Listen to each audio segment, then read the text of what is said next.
안녕하세요. IBCEPT 물리 강사 찬영입니다. 이번 영상에서는 올해 2022년 IBCEPT 겨울 특강 물리 과목에 대한 오리엔테이션을 진행을 하고 그리고 짧게 시범 수업을 진행을 하도록 하겠습니다.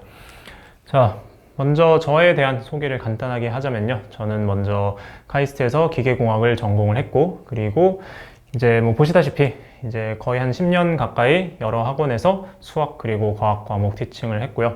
그리고 이제 IB 피직스를 전문적으로 가르친 지는 한 5년 정도 되었지만 그 전부터 이제 IB뿐만 아니라 A-level이라든지 AP나 SAT라든지 그리고 수능, 수학이나 물리까지도 이런 다양한 커리큘럼의 이제 물리 과목 티칭을 오랜 기간 해왔다는 게 저의 장점이라고 보시면 되겠고요.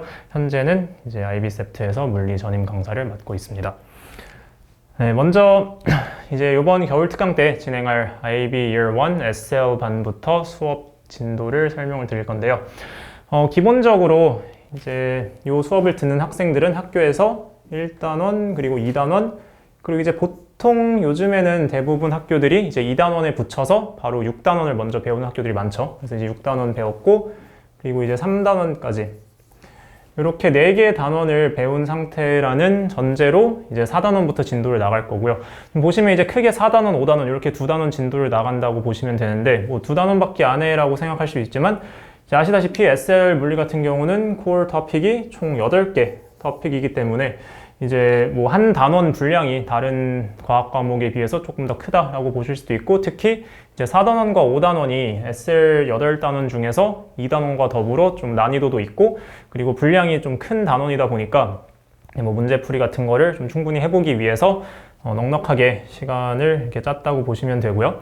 그리고 이제 3주차에는 2주차 끝나고 나서 보게 되는 모의고사에 대한 그 문제풀이 수업을 하루 진행을 할 거고 이제 그 나머지 4일 동안에는 일단은 이제 1단원부터 6단원까지 그러니까 이번 겨울 특강에서 커버하는 단어들 뿐만 아니라 그 이전에 이미 학교에서 배웠던 단어들까지 포함해서 그 전범위에 대한 기출문제 풀이를 진행할 생각으로 현재는 계획을 해두고 있는데 이제 만약에 이제 이 수업을 듣는 학생들 중 아직까지 학교에서 이 토픽 6를 진도를 안 나갔거나 나가기는 했는데 좀 너무 대충 나가서 좀 복습을 원한다라고 하는 학생들이 많은 경우에는 이제 요 마지막 4일간은 이제 토픽 6 진도 위주로 나가고 이제 그러면서 전체 기출문제 풀이도 전범위 기출문제 풀이도 약간씩 병행을 하는 그런 식으로 수업을 진행하게 될 것 같고요.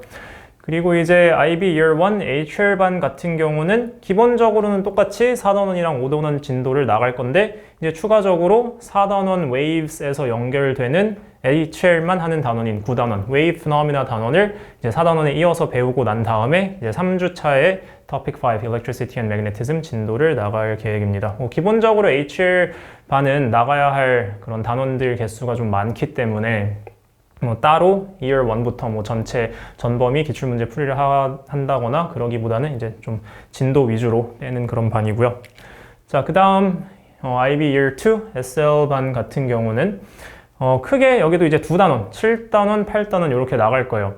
아무래도 전체 단원 개수가 많지는 않다 보니까 여기서도 이제 2개 단원을 나갈 거고 7단원은 그래도 분량이 좀 되는 편인데 이제 8단원 같은 경우는 사실 그렇게 분량이 큰 단원은 아니기 때문에 이제 2주차 마지막 하루랑 그 다음에 이제 3주차 동안은 쭉 이제 전범위 기출 문제 풀이를 진행을 할 생각이고 이제 Year 2 학생들 같은 경우에는 사실 이미 학교에서 코어 토픽들은 대부분 다 진도를 다 나간 상태로 올 거고 그 다음에 이제 겨울 특강 때 7단원, 8단원까지 커버하고 나면 사실상 코어 토픽은 다 마친 상태이기 때문에 정말로 완전히 전범위 기출문제 풀이를 진행을 하려고 생각 중이기는 한데 사실 이제 내년 5월 시험을 치는 학생들부터는 다시 페이퍼 3가 부활을 하면서 옵션 토픽들을 배워야 되는 상태가 되긴 했죠. 근데 이제 물론 안타깝게도 그게 옵션 단원이 4개나 되는 바람에 학교마다 어떤 옵션을 선택을 하는지가 달라서 제가 이제 이 겨울 특강 진도에 이거는 SL반도 그렇고 곧 보실 HL반도 마찬가지지만 옵션 토픽을 이제 무조건 보는 커리큘럼으로 넣지는 못했어요. 근데 만약에 이제 SL반 학생들 같은 경우 학생들이 그 학생들의 학교에서 선택한 옵션이 다 똑같다. 그렇게 좀 운이 좋게 맞아 떨어진다라고 하면 이 마지막 주차에는 이제 기출문제 풀이는 약간 병행을 하는 식으로 나가면서 주로 옵션 그 토픽에 대한 개념 수업을 진행을 할 생각입니다. 사실 이제 옵션 단원이 총 4개이긴 하지만 A부터 D까지 대부분의 학교들은 웬만하면 이제 B Engineering Physics 그리고 D Astrophysics 요 2가지 중 하나를 선택을 하는 경우가 대부분이기 때문에 좀 뭐 운이 좋다면 이게 어떻게 잘 맞아 떨어진다면 이제 옵션 단원도 좀 개념 수업을 할 수 있을 것 같습니다. 네, 마지막으로 IB Year 2 HL 반은 이제 마찬가지로 7단원, 8단원 들어가고요. 그리고 이제 7단원에서 이어지는 HL 토픽인 토픽 12가 이렇게 들어가게 될 예정이고요. 뭐 이제 보시면 여기서도 이제 2주 안에 요 코어 토픽들 진도는 마무리를 최대한 하고 이제 마지막 주차는 SL반과 마찬가지로 전범위 기출문제 풀이를 하거나 아니면 옵션 토픽이 다 일치를 한다면 옵션 토픽 개념 수업을 나가도록 하겠습니다. 네, 그러면 짧게 샘플 수업을 할 건데요. 이제 뭐 IB Year 이 영상을 보는 IB Year 1 학생들도 있을 거고 뭐 IB Year 2 학생들도 있을 것이기 때문에 좀 그래도 모든 학년의 학생들이 그냥 처음 들었을 때도 이해를 할 만한 주제를 선택을 하다 보니까 토픽 4의 가장 첫 부분인 토픽 4.1 Oscillation에서의 Simple Harmonic Motion에 대한 주제를 선택을 했고요.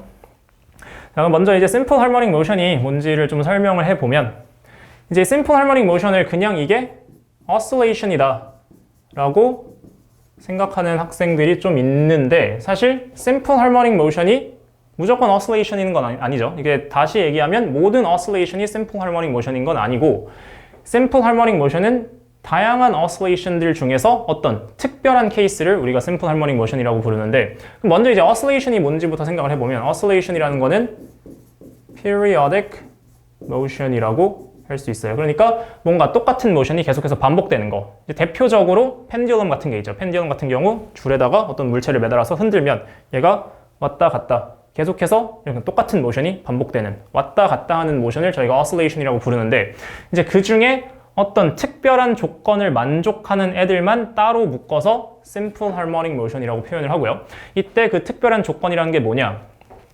요거는 이제 정의로서, definition으로서 외워야 되는 내용인데, 왜냐면 되게 자주 출제가 되기도 하고, 이 definition을 써봐라. simple harmonic motion definition 써봐라.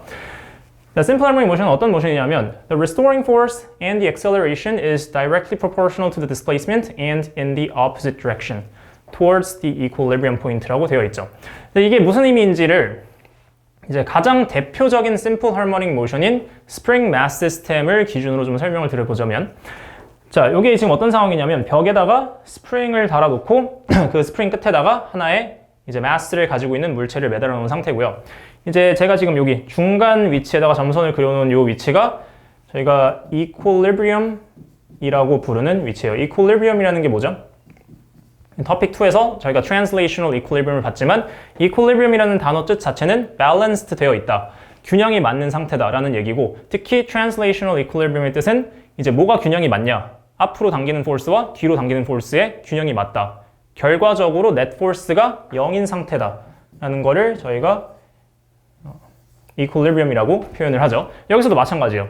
이 위치는 이 물체가 받는 net force가 0인 상태라는 거예요.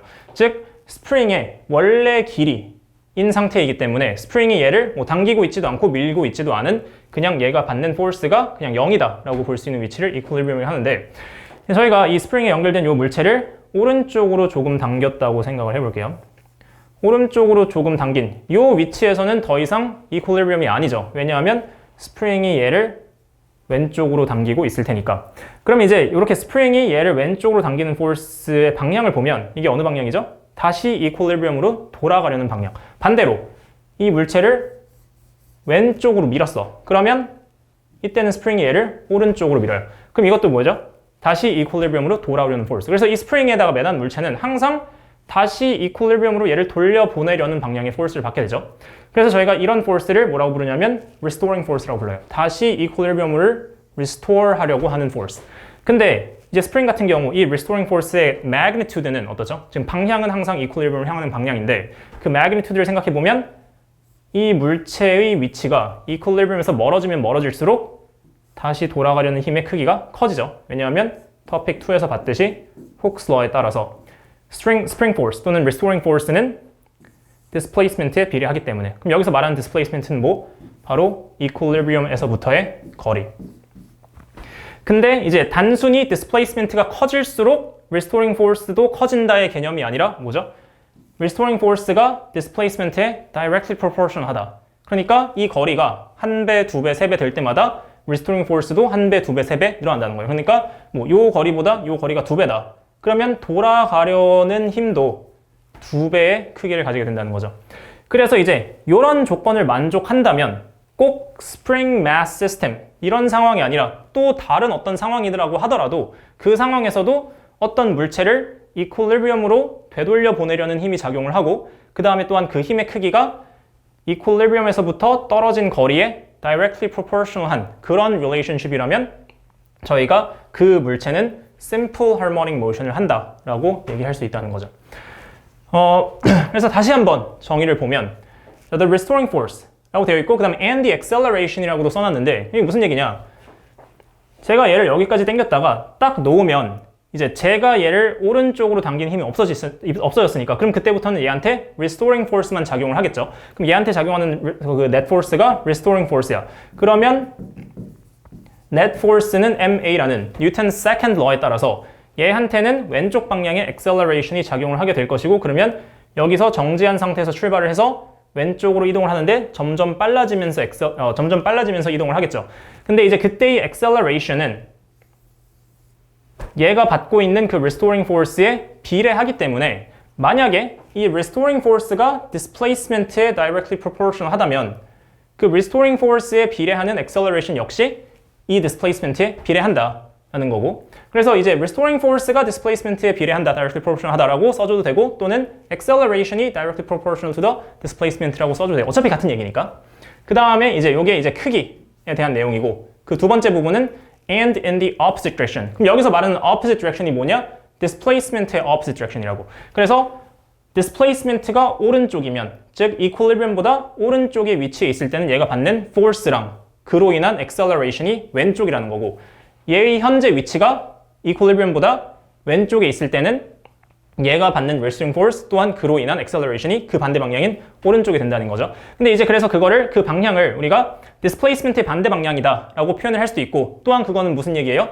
towards the equilibrium. 그러니까 다시 equilibrium으로 돌아가려는 방향이다. 왜 항상 displacement의 반대 방향으로 force가 작용하냐? 왜 오른쪽으로 당기면 왼쪽으로 힘이 작용하냐? 왜냐하면 그 힘은 다시 equilibrium으로 돌아가려는 restoring force이기 때문에. 그래서 여기서도 이제 방향에 대해서도 뭐 in the opposite direction to displacement라고 얘기를 해도 되고 그리고 아니면 그 대신에 towards the equilibrium point라고만 써줘도 충분합니다. 그래서 이걸 이제 우리가 하나의 식으로 표현을 해보자면 acceleration이 directly proportional to displacement x인데 여기 있는 negative sign은 이제 그 방향은 반대다라는 거죠. 왜냐하면 acceleration도 그렇고 displacement도 그렇고 둘 다 벡터이기 때문에 저희가 부호를 이용을 해서 방향을 나타내 줄 수 있기 때문에 자 그럼 이제 이런 조건을 만족하는 애들을 저희가 왜 따로 묶어서 simple harmonic motion이라고 부르느냐 왜 oscillation들 중에서 얘네들만 특별하냐 왜냐하면 이제 이 조건을 만족을 한다면 acceleration이 directly proportional to displacement라는 조건을 만족을 한다면 그때 이 물체의 motion을 시간에 대한 그래프로 나타냈을 때 sinusoidal 그래프가 나타나기 때문이죠. sinusoidal 그래프라는 건 이제 무슨 얘기냐면 sin function, 수학에서 배운 sin function 또는 cosine function의 그래프가 나타난다는 거예요. 뭐가 이런 그래프가 나타나느냐? 이 물체의 displacement 뿐만 아니라 velocity와 acceleration이 시간에 따라서 이제 요런 지금 저는 여기다가 이제 cosine 그래프를 그려놨는데 cosine 또는 sine 그래프에 이렇게 위아래로 왔다 갔다 하는 요런 그래프를 가지게 되기 때문에 얘네들이 특별하다는 거예요.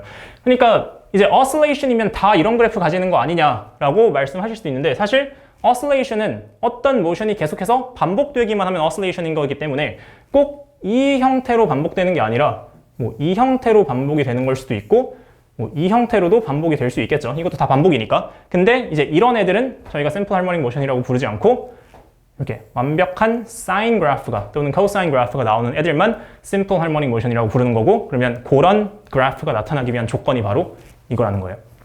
네, 그러면 오늘 시범 강의 여기서 마무리하도록 하고 네, 다들 영상 시청해 주셔서 감사하고 겨울 특강 때 뵙도록 하겠습니다. 감사합니다.